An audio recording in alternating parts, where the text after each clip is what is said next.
This is Andres at the Baking Steel Test Kitchen, and we have new technology today. Hopefully everyone was able to sign in. Today we're gonna be doing the magic of pita bread. Cannot wait. First, we wanna just cover a couple little things. I know flour, people are having a hard time getting flour and yeast, and our recommendations for that would be centralmilling.com. And also, I talked to these guys this morning. I don't know if you can see this, and I'm saying it, Janie's Mill. And we'll link to this somewhere as well. But they have an organic mill. They actually produce it in smaller bags, so that it might be a better transportation cost to get it to you. I'm not sure where you're located. But again, I know some of these things are super expensive, and I just covered this a second ago. But when you're buying flour and it is $10 a bag and it's $15 to ship it to you, so it costs you $25. If you do the math and we say, okay, 25 bucks when I can spend $5 at Whole Foods, that's a lot. However, this is obviously an interesting time that we're in. Just keep in mind that $25 or $30, let's call it $40 to buy the 5-pound bag. You're gonna make 20 pizza doughs out of that $40 bag, or 40, am I getting my math wrong? You're gonna spend $40 to make 20 pizzas, which is actually $2 per pizza. So even with that inflamed cost, it's still gonna be well worth it. For an organic flour, you're at home, you're making legendary pizza, it is well worth the money. And by the way, I spend a lot of money to ship my flour here as well. And I could get some cheaper stuff, but I will not sacrifice the quality that we're getting for the cost. And you're technically helping out these smaller micro mills, if that makes sense. Cool? That's my rant on flour. Oh, and by the way, Janie's Mill just got a pallet in of baker's yeast. So if you can jot that name down, we'll link to it at some point, but they literally just got some in, and I think it's 1 pound blocks. But if you need yeast, head over and grab some flour while you're at it. And we are not affiliated with those guys, we're just friends. That's awesome. Cool? All right, you guys ready? Chef, you ready? Let's do this. All right, we're gonna make pita bread. And pita bread at home is magical because it puffs up. It's delicious, but two, it's really interesting to watch it bake and cook in the oven. A couple of questions that already come up is the difference between pita bread and, say, a naan.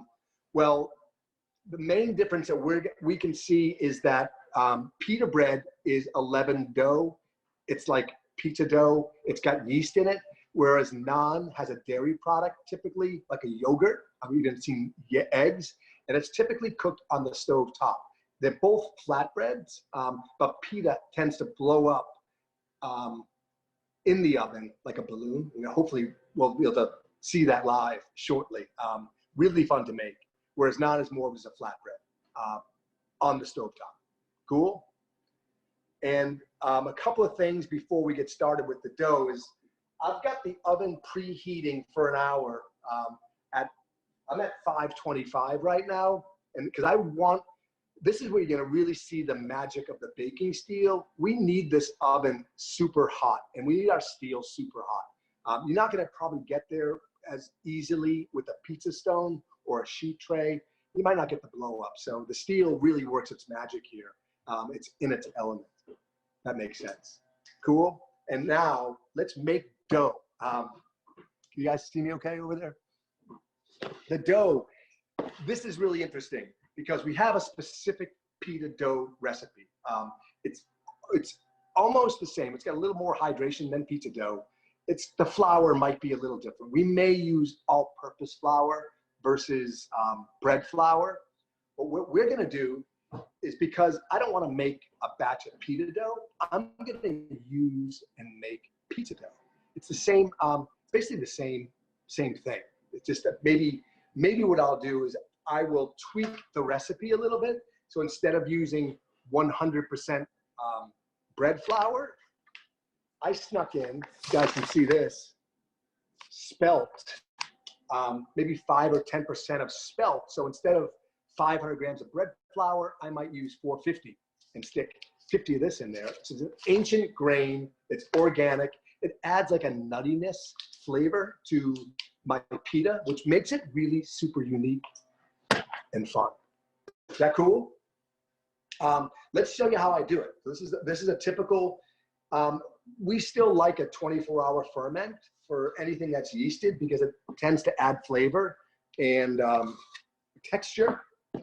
Can you still see me, Chef? Not that it matters, but are you good? Yeah, we're good. Okay, so I got my flour inside my bucket. Everything's been pre-measured on my scale. Really critical to dial in these. And I do get some emails from people saying, hey, how do I eyeball this? Well, it's really difficult to get the proper hydration into your flour without using a scale. So we really recommend it. If you have any questions on those, we'll link this up somewhere, probably on our recipe itself. So I've got the flour already in here. I'm gonna use all my dry ingredients, which would be my sea salt and my yeast. And I'm gonna literally just whisk all my dry ingredients together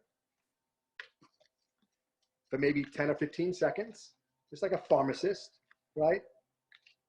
And now what I'll do is I'll take my water, which is room temperature. Because I'm fermenting this thing for a day, I don't really need hot water, and I don't want to use cold water, so I'm using room temperature water. This goes into my bucket. By the way, this is called Cambro, this brand. They're nice because they have lids. No sidebar there. And now I'm going to do is take a spoon and just kind of mix my ingredients together. Hey, Andres. Yes. Are we on Red Star yeast right now, or are we back to Fleischmann's? No, we're on Red Star currently. Yeah. Yep. Cool. We're out of Fleischmann's. It's hard to find it at the market. We got lucky one day, right?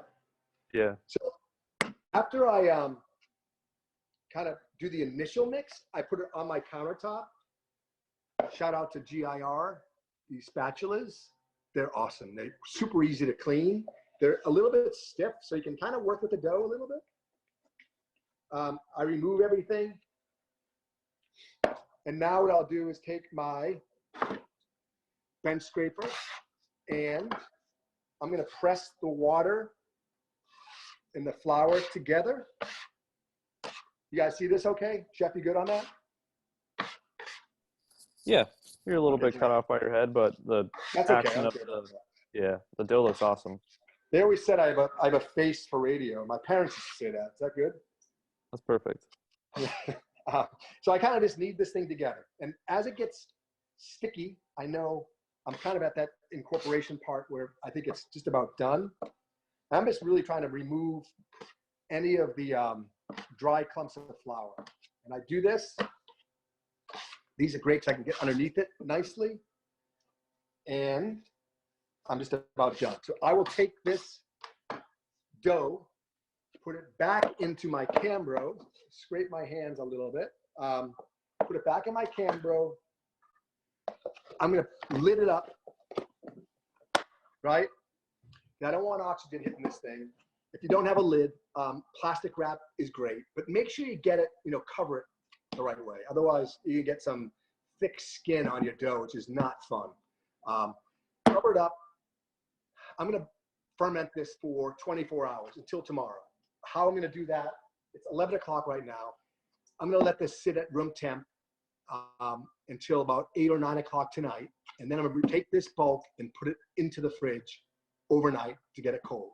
And the reason I do that is because tomorrow when I make my balls, it's gonna be easier to make balls because it won't be as sticky. The cold kind of helps the stickiness, if that makes sense. Cool? Any questions there, Chef? I'm gonna wash my hands. No, but when you get back, if you could show the scale, it would be awesome.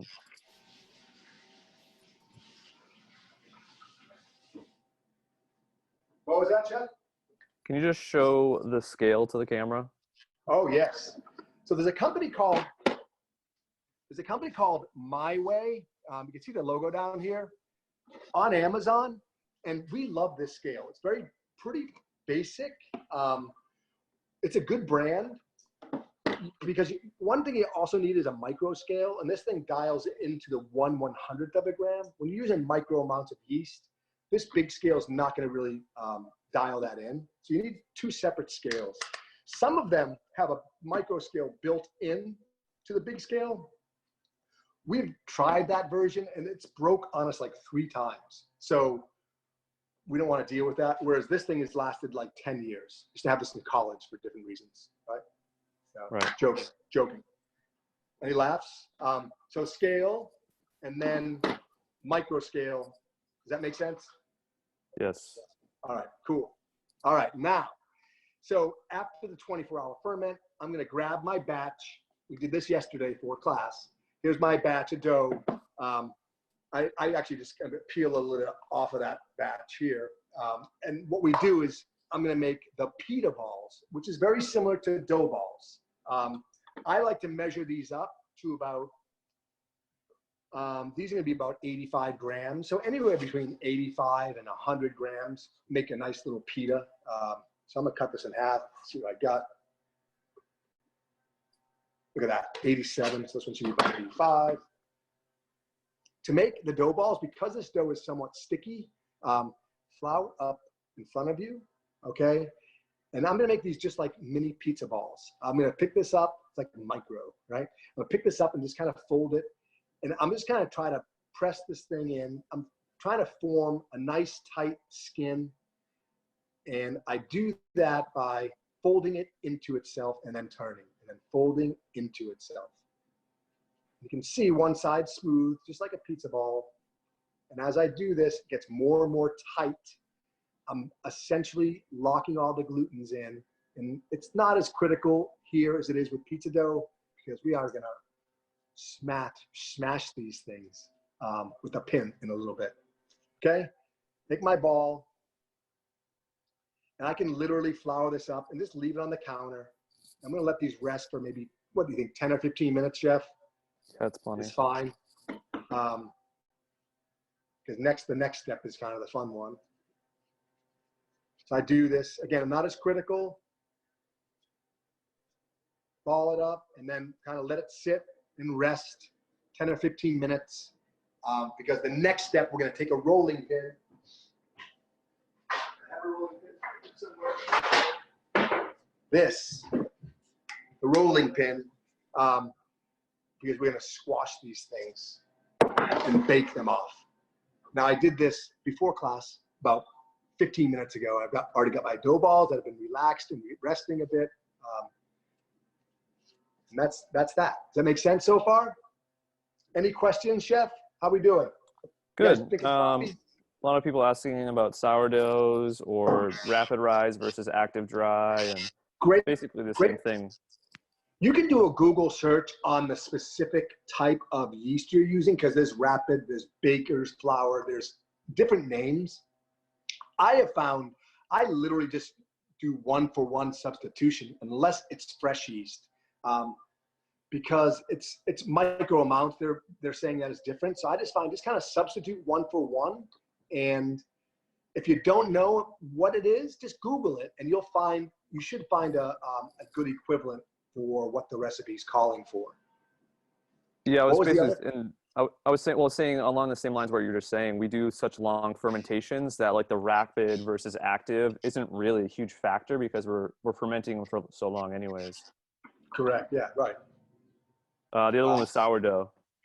So that's a great question too, and we might do a sourdough in the next couple of weeks in a class. We got to figure out how to do that, but for now, this recipe calls for 500 grams of flour. So if I want to, get rid of the yeast and use my sourdough, I will take 20% of that, which would be 100 grams of my sourdough starter, and put it into the recipe.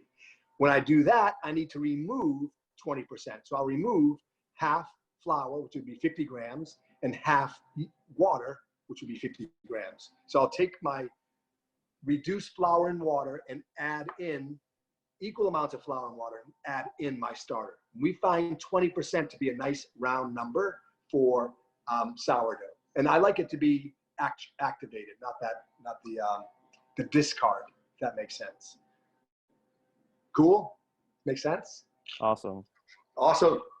How's the quality, everybody? Good? You guys see okay? Yeah, all right. What's the name of your oven? Oh, great question. We'll pause. Monogram. This is a Monogram oven.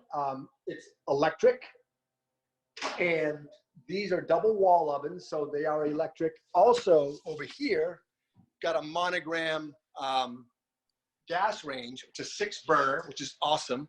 What I love about these burners is that they are all equal. All these burners are the same size, which is really amazing. And then what is this here, chef? Oh, it's like a mini griddle, baking steel. And then we have the baking steel skinny griddle. And those essentially stay on the stove pretty much 24/7.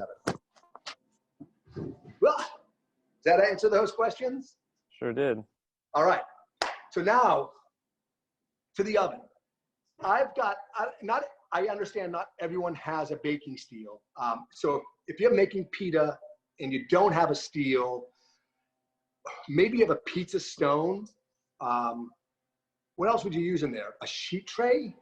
What else? How would you make pita if you didn't have I guess you really wouldn't make it. It would make more A of a grill? I mean, yeah, I was gonna say exactly. It'd be more of a flatbread than anything. Yeah, it'd be more of a flatbread. So if you don't have a pizza stone or a baking steel, it'd be more. It's not gonna really puff up like we want. I'm not even sure a pizza stone's gonna puff this thing up like a steel will.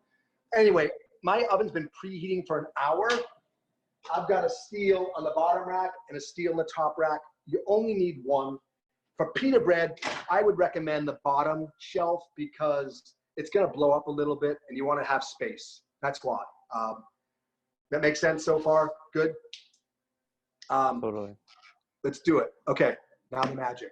The dough has been resting for about 15 minutes. I am gonna take a rolling pin and first I'm just gonna kind of press this thing out. You can see what I'm doing. And then what I'll do is take my rolling pin and I'm gonna add some flour just because I don't want this thing sticking to my rolling pin. And I'm just gonna, just like literally press this thing out. And to make round pita, I'm starting with a round dough. And I'm gonna pick this up and maybe flip it over just so it doesn't get stuck, because then it becomes a weird shape. And you can see I'm putting some pretty good weight into this thing. This is an 85 or so gram ball. And I'm just lightly pressing it out. And if it gets stuck, if I peel it all, just get some more flour. Flour it up. Okay? Pressing, and then turn. How am I doing, guys? Good. So you can see it's almost at about probably 4 or 5 inches, which is a good size. I probably do this to about 1/4 of an inch thick, maybe a little thinner. How thick do you guys think that is? You see that? Looks good. Yeah, looks nice, right? So I keep pressing. I'm gonna do one at a time here, because now what I'll do is I've got my pita. You guys can see this. I can probably do this. Let me see. You guys can see that down? Yep. Right? Isn't that nice? What I'll do next is I'm gonna go into the oven, but how I'm gonna do that, because I wanna be safe. My oven is scorching hot. My steel is scorching hot. I'm gonna use a pizza peel again. I don't wanna just throw this thing in there, which I have done in the past. Don't tell anybody. Just flour this up lightly. And like a pizza dough, just place it on top. And now before I go into the oven, I wanna like kind of jiggle it a little bit. You guys, can you see what I'm doing? It's just like, it's really loose, like a hockey puck. I don't wanna get stuck with this piece. So flour underneath it, and I can just literally just launch it off like that. How's that, good? So let's go into the oven. My steel is about 525 degrees. We find these things take about 2 minutes. I'm gonna try to show you the magic. I'll just see how I launch this thing. Back of the peel, back of the steel, just kind of throw it in. So, close the door. I want to keep this nice and hot. I don't want to get flour over the camera here. Let me just turn this thing around so you guys can see inside the oven. How's that angle, Chef? Okay? You see some of it, yeah. You can see some of it? Yep.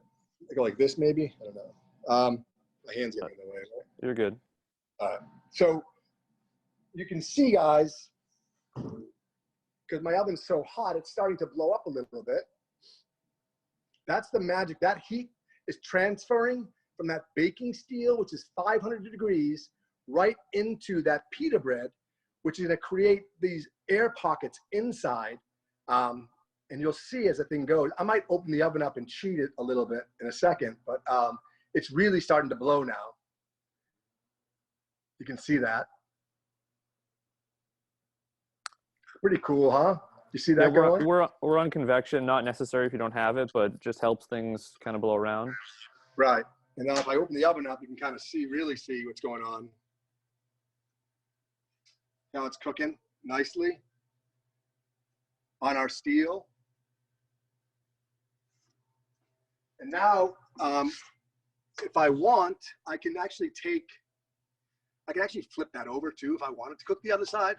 Not necessary. And if I'm going to do that, I need to work really fast. I'm just going to go like this, boom, and turn it. See that? Close the oven up. See that steam? Isn't that cool? And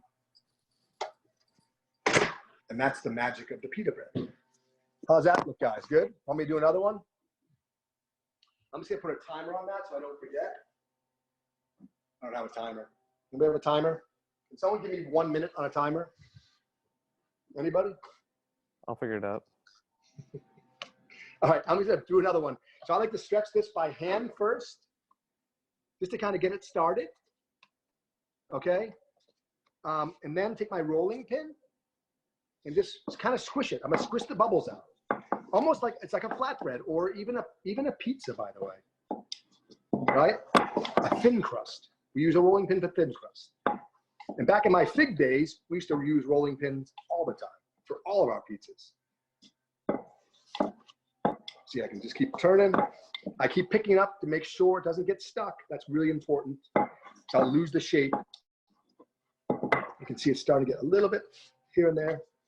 Boom. More flour. These are really fun to make, by the way. The kids love them. You could, all sorts of things you can do with these. You can make, pita bread, obviously. You can stuff these things with cheese and melt them, which is really cool. I'm guessing our minute's almost up here. So I'm gonna grab my peel. Quickly, boom. Isn't that awesome? The bread, it's like magic, right? All right, so now I've got my oven closed again. I'm gonna give it like maybe 2 minutes to heat back up before I put the next one down, because I want that one to blow up as well. And I could do 2 at a time. That would be more efficient, but this is kind of fun. Now, what do I do with this thing when it's done? I take a cloth, right? Put it in the cloth.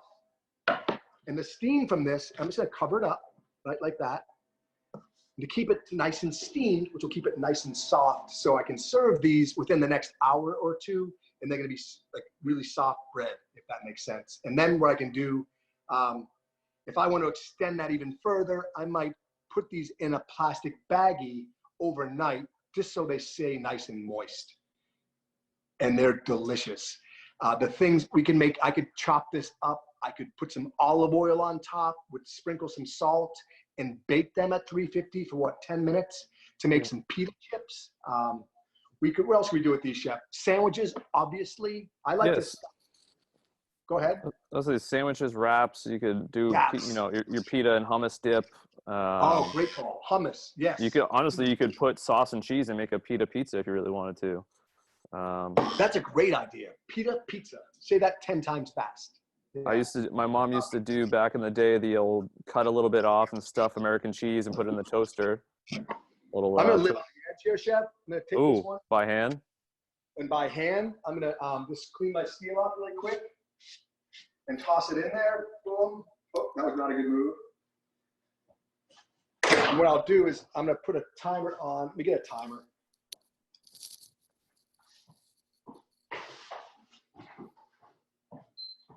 If you guys are always baking, it's always good to have timers around, because if you get into a conversation, you're going to forget about whatever's in the oven. And when time is critical like this, it's kind of important that we have a timer. So I'm going to turn this around again. I want to watch you guys can see this thing. Sorry for the glare. I want to keep the oven closed, because if I don't, all that heat's going to escape and it won't blow up as nice. But you can see that pita on that hot baking steel is starting to expand, which is really magical, I think. My kids love watching it too. It's kind of fun. But see that now it's going to make its move. See those air pockets in there? It's awesome. There it goes. We have takeoff. Boom. You can see it's expanding. I can open the oven up. You guys can take a peek at that. Do this. Isn't that awesome? And that was literally not even a minute and 15 seconds. That was about a minute. So that means my steel's really hot. I can take this now. If I feel like it, I'm going to flip it over, cook the other side, close the oven, put my timer on. I'm going to turn this off. You see what I'm doing here? I'm going to do a minute and 15 seconds again. And that'll just remind me that that thing's done. After it's done, I'm going to put it back in with this other pita that we have and cover it. And the steam from that is going to keep this thing moist, which is the goal, and serve these things later. All right. That is the magic of pita bread. So if you guys have any questions at all, please, let's hear them right now. That would be amazing. Chef, you want to help with that? Can you bake it on parchment? Yeah, why not? That would be easier. I guess just got to make sure if you're using baking steel and parchment together, you still get that lift off. However, just got to work swiftly, keeping that oven open and closed again. Just keep that in mind. But parchment's fine, yes. Well, we have the recipe in for the pita. Yep, we'll send that. Yep, and again, I want to reiterate though, we have a pita recipe, but if you have pizza dough, just use that. If you want to buy store-bought pizza dough, use that. Just make sure you make your dough balls first, okay? And then we roll it out, because that dough from the store needs to be balled up before you can make pita with it. Now that's been about 2 minutes. I'm gonna remove this thing. Boom. You can see that. Isn't that awesome? Isn't that beautiful? We have a little color on both sides. You see the pockets, it's gonna steam. Look at this, I'm gonna help it. Beautiful, right? See the steam? Now I'm gonna put it into my setup here, which is my linen. Okay, I'm gonna place it in the linen and then just cover it up again. I'm gonna have lunch. I'm gonna actually stick some cheese in there and then melt that cheese and make these delicious cheese pockets for some lucky kid or two.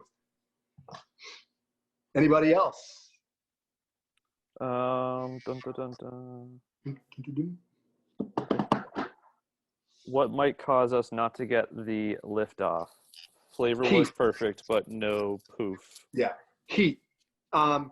Make sure you ball it up right, and then make sure your steel, you really want to give it a full 1 hour preheat to lift off. And that's the one drawback.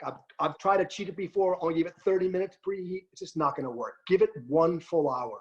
Use convection, and then keep that oven door closed. That's really important. Anybody else? Yeah, I think also like don't disregard how like quote unquote easy it is to roll out too, because if you hammer it too much, you're gonna get all of the air out too. Like you don't want to go too thin, because then there's no water pockets to steam, right?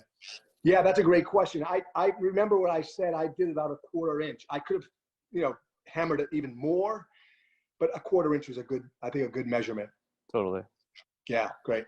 Barbecue. Yeah, I think barbecue would actually work better than stovetop for sure. It's going to be hotter, a Yep. lot hotter on that barbecue. Yeah, and I mean, I don't get it too hot. Don't get it like 800 degrees hot, but get it like 500 with that lid closed. Yeah, it'll blow up for sure. Totally. We've done it outside before. Great.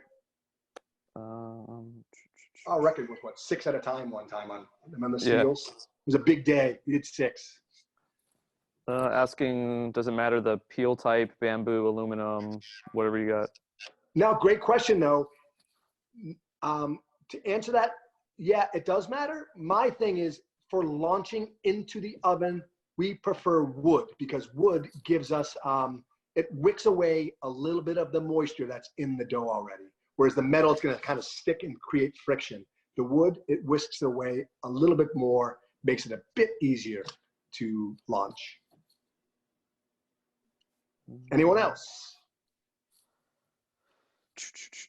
Oven temp was 525, right? I did 525. You can go to 550 on electric ovens. The newer ones seem to have 550 available. Give it a whirl. Not going to burn it, I don't think. If you do, we'll blame Craig. Perfect.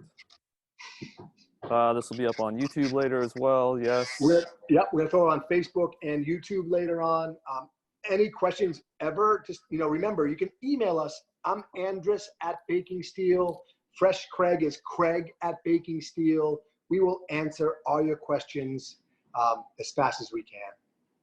And then also comment, on those YouTubes. We'd love to see the comments. If you guys have any, drop them below and we'll do our best to answer there as well.